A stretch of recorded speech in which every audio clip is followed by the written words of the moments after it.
Okay, good afternoon, everyone. Welcome to another one of our discipline dialogue sessions that we have here with some of our academic faculty members from Ivy Tech with our dual credit instructors from all across the state. We appreciate you joining us today.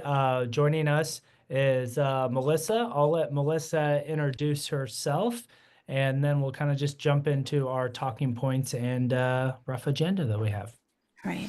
Good afternoon, everyone. I am Melissa Plush. I am a visual communications program chair at Ivy Tech Sellersburg, and I've been participating in these dual credit discipline meetings, I guess, for the last 3 years now. I think it really helps me to kind of create a relationship with my dual credit instructors that I have, and helping them with any questions, planning their courses, and just in general of how to create great student portfolios.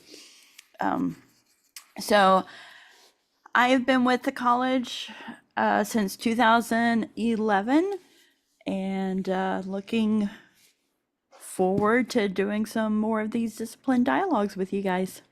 Well, thank you for joining us today, Melissa. If anyone has any questions at any time, feel free to come off mute.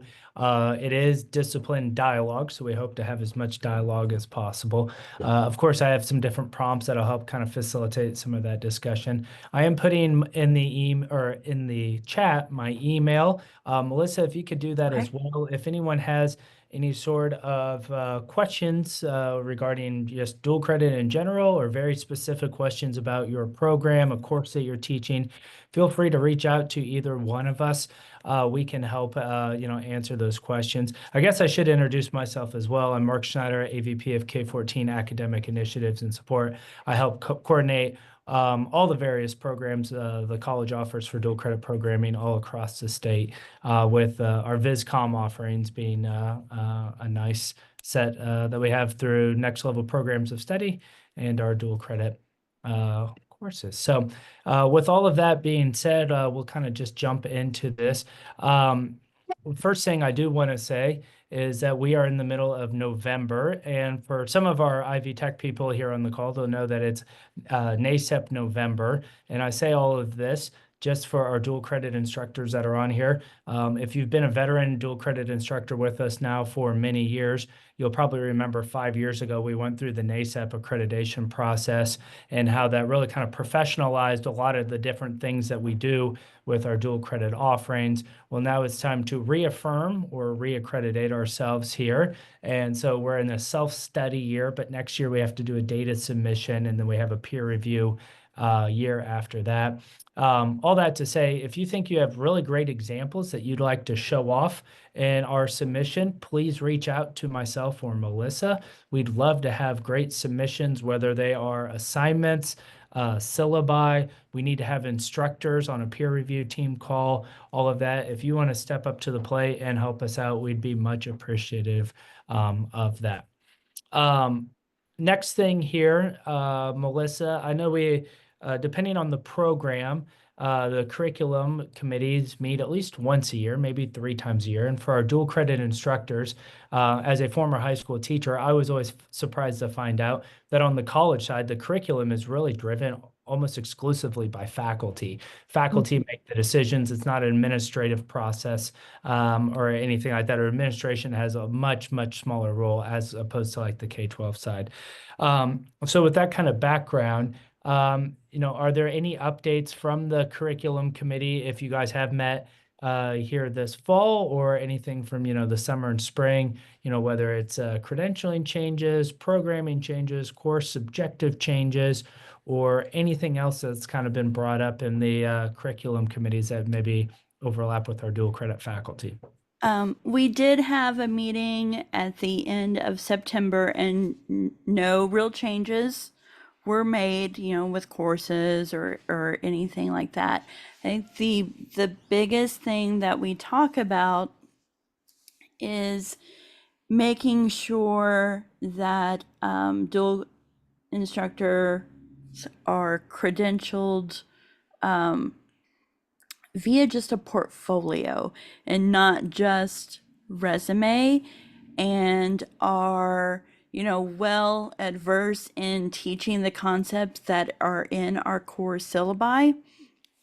So there's some instructors that ask me, to be credentialed, yet they've never, say, worked in the graphic design field. It's just their high school wants them to teach the dual credit course, and they have, they don't say have 5 years of industry experience, or they've never worked in Adobe InDesign or Illustrator before. And so the whole portfolio side is kind of a shock to them. That's been most of our conversations, is making sure that the program chairs are working with the K-14 directors and letting the high schools know that if you do want to add a new course to, say, your discipline, like, oh, I want to teach design fundamentals next semester, I've only ever taught photography, then it's not really based on just your resume. Resumes look great when I look at them, but it also really depends on your portfolio as well. So that they are really trying to crack down on making sure portfolios are at the college level experience. And one thing that I know it's a little bit unique with the kind of Viscom area, besides the portfolios, is also the equipment that's required for our dual credit courses. So going back to the pre-NACEP days, when I first started with the college 7 years ago, oftentimes there was a few more things to it, but a lot of it was just matching up college course to high school DOE code. Wherever they matched, then there would be a big push to try to get that to be dual credit, especially if there's some credentialing involved. But Viscom, with the course objectives, there's some very specific, sometimes equipment, computer software, things like that. Could you touch upon that for a second and just talk about maybe some of the different things that the course needs to have, so that way we can ensure the students are learning the course objectives? This, and actually this fall, we have been going through all of our core objectives in our courses and making sure that everyone does say that Adobe software does need to be used.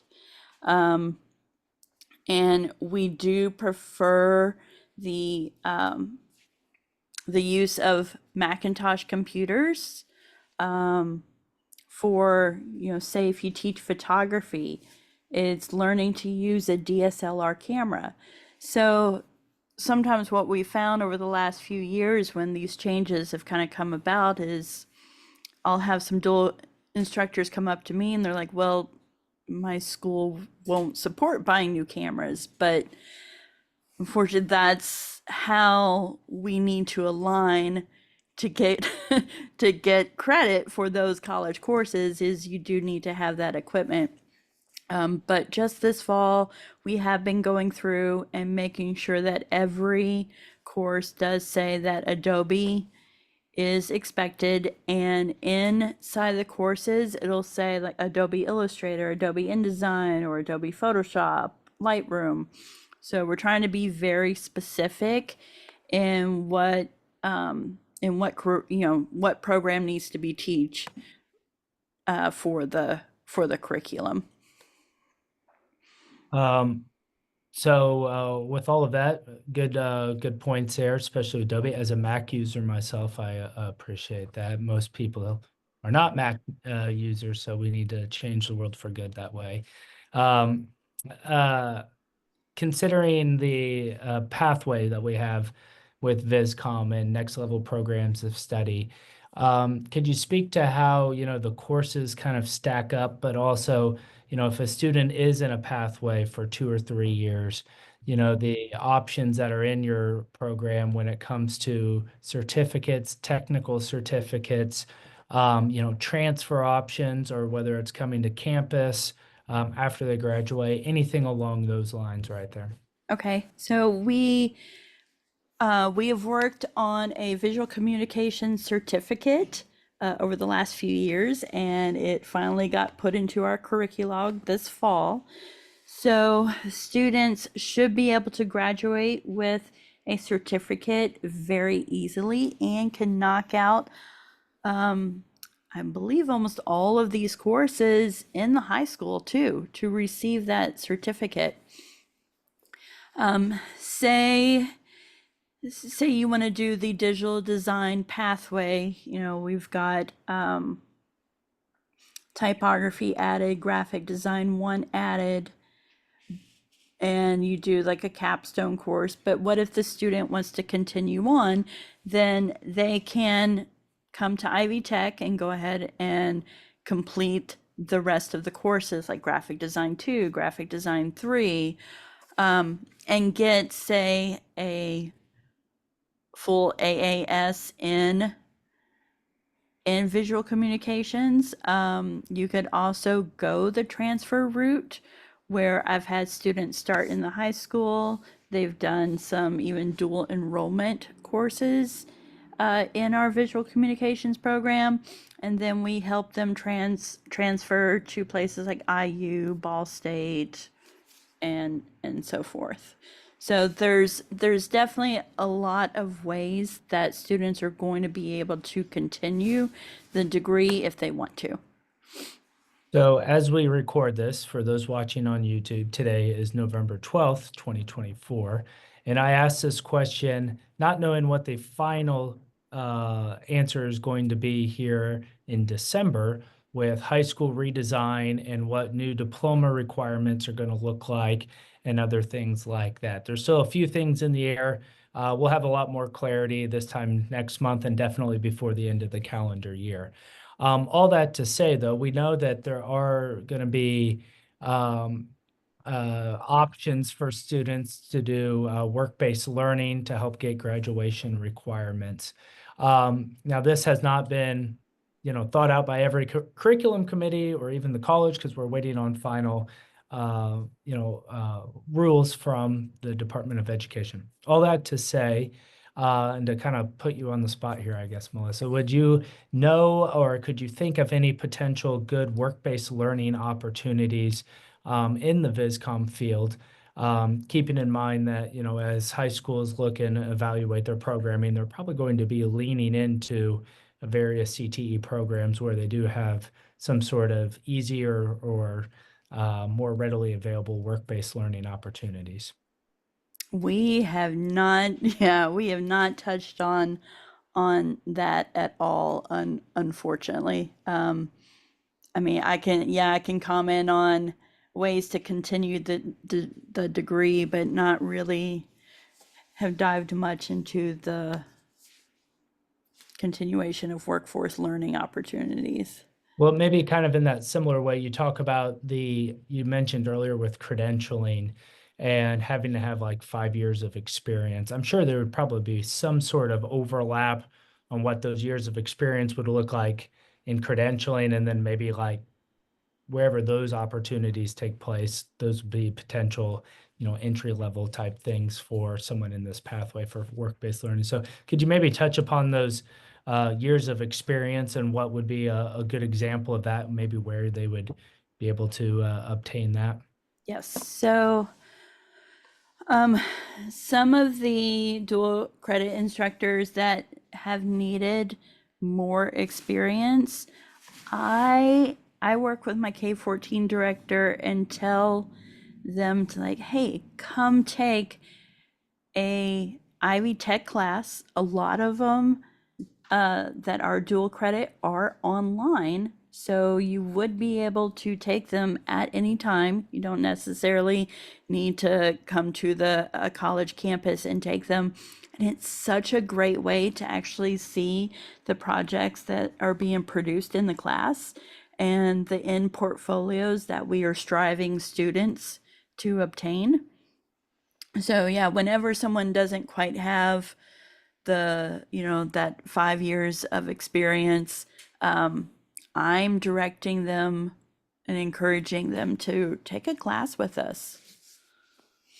And to go into that kind of same vein there, Just as a reminder to all of our dual credit instructors, if you've been a dual credit instructor with the college for over a year, you are entitled, or your dependents or your spouse, to 2 free courses a semester with the college. Each course roughly being $500 ish.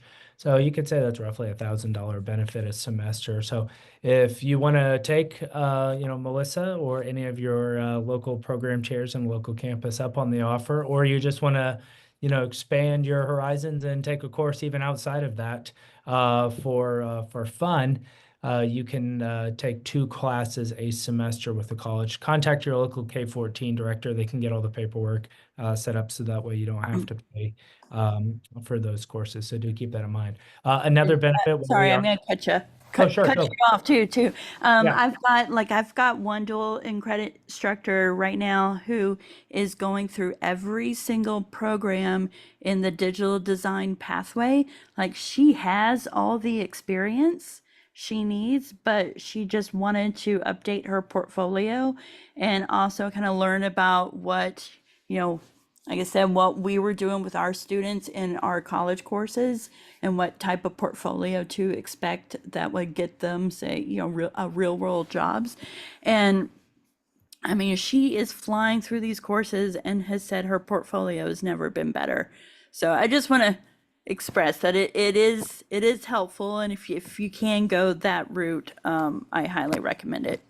Yeah, there's nothing. Sorry, Mark. No, you're fine. No, by all means, that's it's one of the best things that you can do. And while I was mentioning the free courses, another benefit to our dual credit instructors or anyone that has an Ivy Tech login, you can also download all the Microsoft Office products for free. And instead of having to pay for a subscription with that, you can just use your Ivy Tech email, and that will keep your subscription active. I have no idea what an individual subscription fee for the Office products costs. I should look that up, but I'm sure it's not cheap. Anyways, that's provided for free as well. Just 1 or 2 other questions because before we open it up for Q&A here. Talking about that portfolio, Melissa, would there be, just off the top of your head, and this is stuff that's kind of discussed either during a onboarding or a site visit or other things like that, but can you maybe give some examples of some different types of projects or assignments that you would see that would be included into a portfolio one way or another? Well, usually, I actually kind of give the instructor the core examples and course content that we cover, and I usually ask them, say if they want to take photography. I'll give them my own personal syllabus and actually give them my projects. Like, okay, we go over, this in Lightroom. We go over adjustment layer masking. They have to know this in Photoshop. They have to know how to manually use a camera. So I'm physically giving them projects that I hand to the students. That way they can show me what they have done, or they know what to work on before we do an onboarding interview, and that makes the whole application process a lot smoother. That's great to hear. That sounds like a best practice we might be utilizing in our NACEP submission here in a few months. One other thing before we open it up for Q&A, you talked about, I think you said 2011 was your first year with the college. So, you've been working with dual credit teachers now for a while. Sometimes with our dual credit instructors, there's a little bit of apprehension just around a site visit.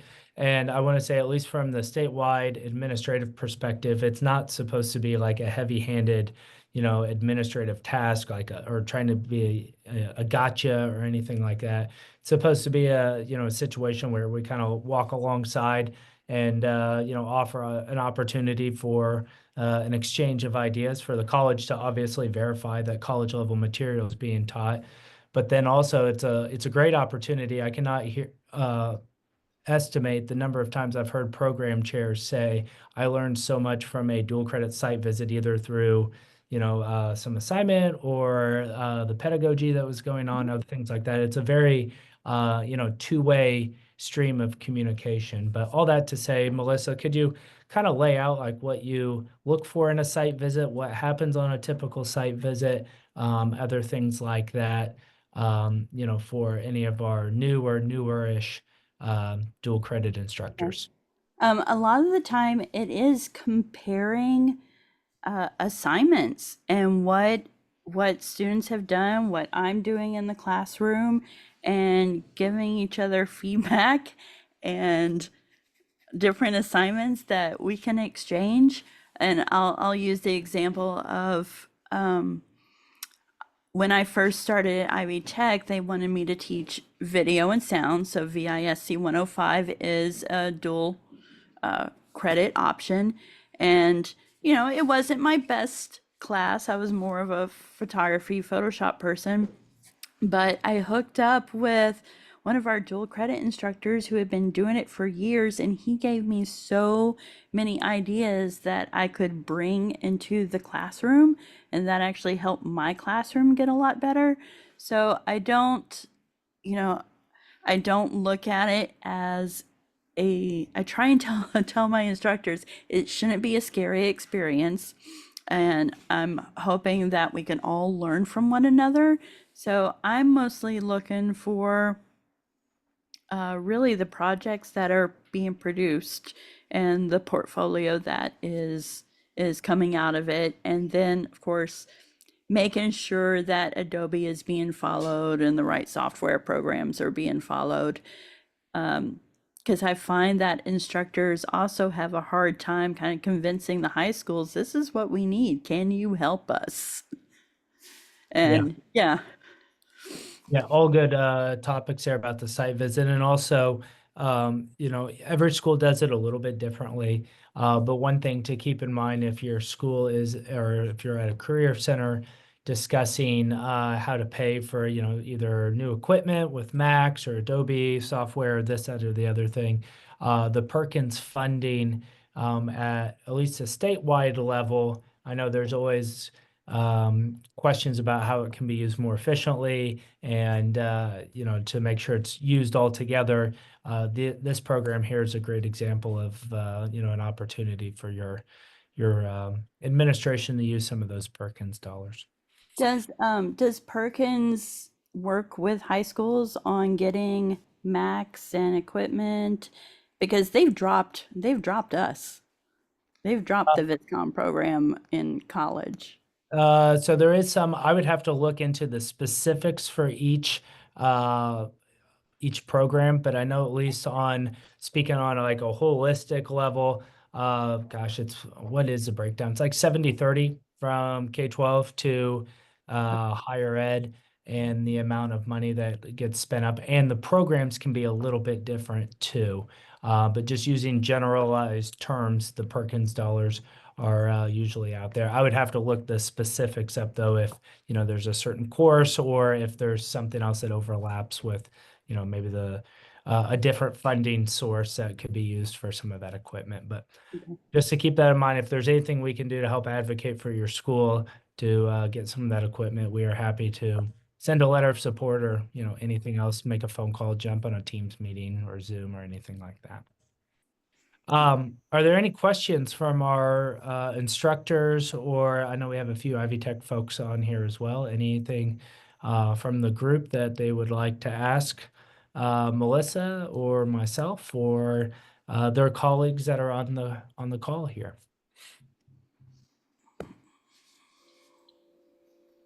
Hi, I would like to ask, I know like for the high school, the state changed some of the courses, and we no longer have radio and television 1 and radio and television 2. So I'm teaching the BISC 105 class, and our high school equivalent is Principles of Broadcasting. And so that means now I'm down from 2 dual credit television classes to 1. And so my guidance department is hoping to push that design pathway so that we could get a 3-course pathway, but I'm running a daily TV show program also. And so I really don't want to go to a 3-course design pathway. Is there anything that's more in broadcasting? When I ask about this, I was told, well, it didn't have broadcasting in the title, so we couldn't correlate it to our program. And the second class I'm teaching is audio and video production essentials. So I guess I'm just asking how that doesn't line up with a broadcast class when you look at the standards. I thought there was two. I'm trying to look that up now. There should be two courses. So I know there's 105. 101 is also the principles of digital design, or design fundamentals is what we call it. Right, but I thought there was a VIDT course. I used to teach that. So we used to correlate that with our radio and TV 2 class. Yeah. But now we don't have the radio and TV 2. It's become audio and video production essentials, which I was told Ivy Tech said didn't match up with the VIDT 210. So without getting too weedy with it, I think some of it is that there are other institutions that maybe offer more of the production side of it, and their decisions by external stakeholders that what was being viewed at for their goal with the actual production broadcast side aligned better with those institutions as opposed to what our curriculum course objectives stated. So that's my at least initial reaction to it. Okay. So that could be based on what the specific high school is doing. That's what you're. Yeah, I think I mean, right. Chad, are you talking? You do like a broadcast in the like your morning announcements or something like that? Would be, I assume, is what you're going for. And the broadcast, at least Melissa, we don't do like any sort of broadcasting. No. Ours is more, I don't know, the radio and TV. Is that more like the behind the scenes and the equipment and other things like that? I admittedly don't know all day. Yeah, so we do 3 classes. The middle one actually does a daily TV show, but then we have like the intro class, which is right now doing VISC 105, just a basic curriculum. And then we have an advanced class that is doing more like, they get more into the creative side, so we get more into creative, short film type stuff and more creative filmmaking. Okay, Yeah. so that should align with the VIDT 210 then, right? That's how I used to do it. That is a capstone course, so I guess. So you have to have 3. Yeah, that what you'd have to have the whole sequence before you could get to the capstone. I think that's the issue. Yeah, and the 210 has, gosh, there's probably like 6 courses before you're supposed to get 6 Ivy Tech courses, 6 or 7 before you get to that one. So that would be, once again, without laying out the whole pathway here and having our own meeting around the pathway for your specific school, that's probably the main issue there then too. Okay. Great question though. And like I said, you. if you have if you want to follow up with it, I'm happy to jump on a call with you and your local campus to discuss options. So any other questions? I have a question. Go ahead, Ed. I will say that the way the new standards are, they have killed some programs. We had at one time, we had 200 kids sign up for our class when we had about 1,600 kids. We're down to now maybe 40 because of making it a year long. When we were doing semesters, seniors could take it. And that's when they would take it, and they got dual credit. We were with Vincennes University at the time. Okay, what I loved with Ivy Tech was that freshmen could get credit, and to me, they rightly should deserve it. What bothers me more is I started teaching at VU in 1988. I've been teaching graphics since then, and it has radically changed, and I've changed with it. But some of the standards and some of it, what we're doing, I don't understand, because we had a couple kids actually go down to see the Vincennes program, and they said they weren't going to go because there was no practicum with it. We would design stuff, like we make calendars. So the kid has to design a calendar and InDesign. They have to make the tables, all that. And then we actually print it and make it physically. Okay. When they went down to VU, they didn't have that equipment. Now VU has bought equipment because of this kid. Okay. I'll be honest with you. Somebody has to really look at the state. I thought we had a pretty good layout of a graphics 1, a graphics 2. There was a 3rd level. There was a 4th level, but it wasn't a year long. We are hurting ourselves, our electives, by making it a year long when realistically it is a semester course. Then Ivy Tech has it as a semester course. I've taught it as a semester course. And now what I'm teaching in my 2nd level of the first year is basically my 2nd level in college. Okay. So to me, I disagree with, and I really wish we could talk to people. It has killed the electives. It is hurting electives. If you go ask them, their numbers are hurting because of it. Because kids are now, with all the other requirements that the state's requiring, taking a year swath out of there, that really hurts them. I'm 61. I'll be 62 in January. I don't care. I'm going to just tell you straight up. I've been in this industry since 7th grade. And I know it's radically changed from handset type to now talking to you guys on a camera. Okay. You guys don't even know what iHead system is. If you've been here long enough, you guys don't know what iHead is, do you? Yeah. It was an old TV camera with an old phone in 1990 talking to a teacher. Okay. So we need to change. The standards need to change. No one in my field of 30 teachers has come talk to us about what are the standards that you want your kids to come from. Okay. I got people say they're graphic design artists and can't even figure out how to paginate a book. Don't tell me you got a degree in graphic design if you can't paginate a book to make it. So you have to have all facets of it. And I'm a firm believer in it. And that's why we do all kinds of different projects. I do agree, Adobe is the standard. I've been with Adobe since we started. There was a Quark in the old days, Quark Express was it. And everybody, oh, Quark Express. Nope, stay with Adobe. Because I knew Quark wasn't it. Okay, and it's radically changed. But I also know Chromebooks suck. Underlying Chromebooks suck big time because Adobe can't work on it. And all I hear from our central office is, well, they have Adobe Express. Well, thank you. That's like having a small diet when you want a large soda. Okay. Thanks, but that doesn't whet your appetite. Okay. And I firmly believe that we are now been told Chromebooks are it. I'm teaching an online class and I have to tell them to use Canva. I like Canva. It's good for it. There's no, I can't use Photoshop because then, well, there's the web browser. Well, there's not enough RAM or enough software input in the computers to run it. So everybody's got to talk to each other. And I'm a firm believer. I really believe this. I'll kick a door down. I don't care.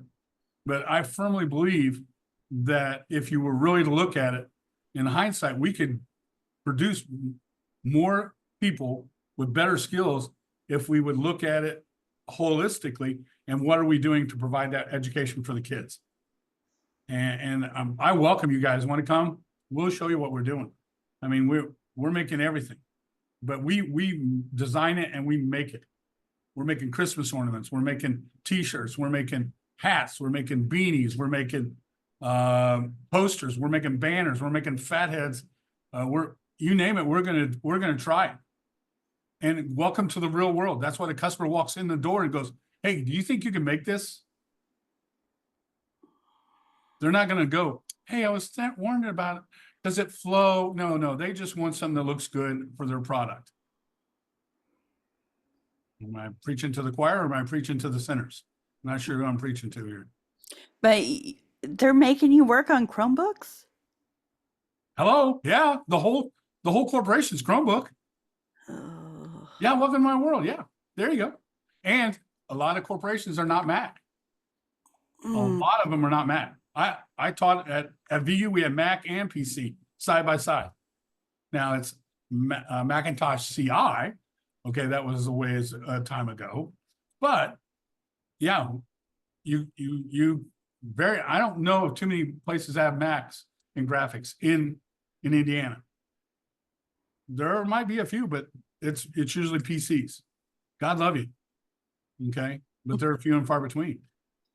So then, Mark, what, I mean, Yeah, welcome to, do. Well, that's Yeah. ultimately for the program chair and the the campus to discuss options for the equipment to try to make sure the students do meet the course objectives. I will say for many of your suggestions, you are not preaching to the choir or a sinner or anything because I am completely ignorant on VisCom or anything like that. I just have my MacBook and Zoom and Teams. well, you're okay. You got a MacBook, you're good. But I will say that, and this it's kind of timely because I saw this earlier this morning. I'm here at the Columbus campus. There is each campus has advisory boards for various programs, which is designed to get community and industry and local feedback on the relevancy of the different offerings that are being made. Granted, some of the things that are discussed we can control. Some other things are various external stakeholder groups that we have to partner with where they make decisions that we work with. So there's a lot to unpack there. But I would say, I appreciate your enthusiasm for the area. And a lot of the things that you discuss there, I think, would be great topics for one of the local advisory boards to discuss in greater detail, because those will be the other content experts or industry people who work in that area who would be able to have a, I guess, better discussion about what is relevant and what is Well, not. I would say of the guys that I know that teach graphics in the state, I don't think one of them has been approached by an advisory board of Ivy Tech at all. Well, And, for and I don't mean that unjustly, but they also have connections for workforce. They're going to know somebody in the workforce that they could recommend that, hey, he's hired our couple of our grads, or she's hired. Why don't you talk to them and get their input too? yeah, So well, for all I of the totally agree. Yeah, for all of those groups, I encourage everyone to reach out as much as possible to the local Ivy Tech campuses. I can't speak to, we have 19 No, I campuses. understand that. Each advisory board from each campus is probably 100-ish people. So, but we're always looking for good volunteers to help out with all of that. So do just reach out to the local Ivy Tech and we'll get you plugged in. So I Sorry, appreciate all of that. I apologize. I went in football mode. No, that's Football's been okay. over a couple of weeks, so it's still having withdrawals. Okay, so It's you a- gotta give me a minute. It's okay. Tackle and get your head up, then you might be ready. So, but I really firmly believe the proof is in the pudding. What we're putting out is our kids, and we have to give them all the tools in the tool belt. And Adobe is definitely 90% of it. But every once in a while, some company can't afford Adobe, so they're using Corel or they're using, whatever they're using to get the job done. And God love you. And if they're employed there, they got to know how to do it. And so I think we always have to look at multiple ways of teaching one subject and try to do it with some ability and to show them the work experience that they can transfer those skills to whatever program they're using. Well, we do have 3 minutes left here before the top of the hour, and I have to jump off at 4 o'clock. So does anyone else have any other questions that we can address here in the last 3 minutes before we end? You got a countdown going, brother. I have kids I have to pick up, so I do have There the you go, there countdown you go, going. there you go. Mark and Melissa, you might want to put your names in one more time because I know Ed jumped on a little bit later. Sure, yeah. I could have done it. I'm sorry. I could have just copied and pasted, but Oh, you're fine. Yeah. So I put my email and name in the chat, Ed. So, or for anyone else, if you need help getting in contact with someone at your local Ivy Tech or want to join an advisory board or anything like that, feel free to reach out to myself. Melissa is the content expert. And if you have specific questions about, course objectives, Adobe versus this or that or the other thing, she'd be more the person to discuss there. So thank you for all of that. Anything else here before we have to leave? So Ed, I've got your email. I'm gonna try and find out who covers Vincennes and just kind of let them know what's happening. Well, I mean, I'm here in Lafayette. I teach in Lafayette, but I when I taught at Vincennes Okay. University, Oh, okay. and we did dual credit early in like right at probably almost 2000 with them when they used to have printing technology. Now it's no longer there, but Okay. Ron Weiss is the gentleman now that teaches the design course. Okay. So we've talked about that. So Anything else? I want to thank Melissa for joining us today. This will be posted on our YouTube page here and probably by the end of the week or so. We'll also send out the link to anyone who would like to view it. So thank you for joining us today for all of this. If you have any questions, reach out to us. We have our information in the chat. And we really do appreciate everything that you're doing for your students and who are earning college credit through Ivy Tech. We have 95,000. We'll probably have around 95,000 students earning college credit this year. And the most recent senior graduating class, we had around 9,200 completions. So certificates, technical certificates, associate degrees being earned by high school students. It's making a big deal, difference in their lives, whether they're going straight into workforce, going to Ivy Tech, transferring to a four-year institution. It's all important stuff, and we thank you for it. The state thanks you for it, and you are making a big difference in their lives. And it's not possible without any of our teachers. So thank you to all of you. So with that, I'll end it today, and hope all of you have a good rest of your Tuesday. Thank you for joining. thank you. Thank you.